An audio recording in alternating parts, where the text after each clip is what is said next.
My dear brothers and sisters, today's first reading and the gospel talk about seed. Everyone understands the life of a seed. Generally, a seed is small, hard, and apparently lifeless. But when it is placed in the soil, it disappears. It is covered with earth and it is seemingly lost.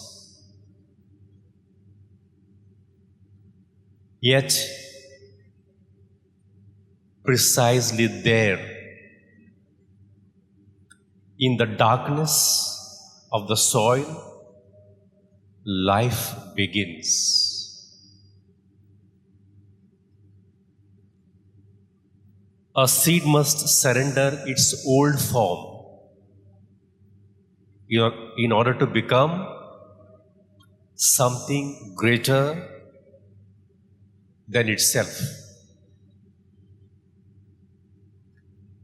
It must be broken open before it can produce a great harvest. Jesus is the grain of wheat. Just try to compare that life of the seed to that life of Jesus Christ.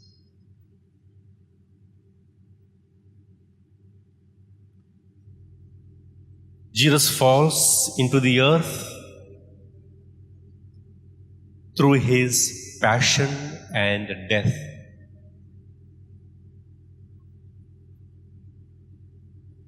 And on the cross, it may appear that Jesus has failed. His friends have abandoned him.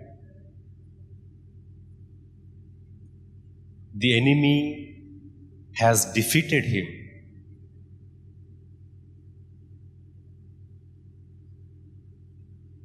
And his body is placed in the tomb, but the tomb is not the end. From his death comes the fruit. And what are the fruit of the Jesus' death? They are salvation, forgiveness, resurrection, and eternal life.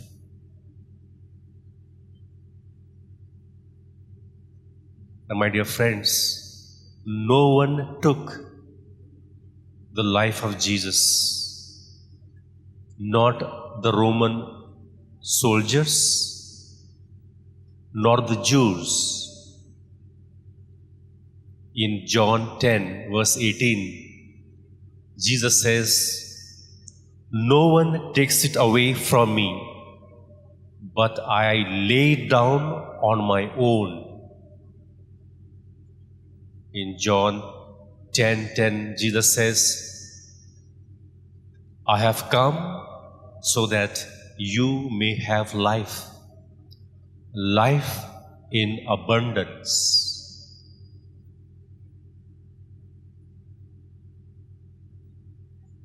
And that's what we see in the life of Saint Lawrence.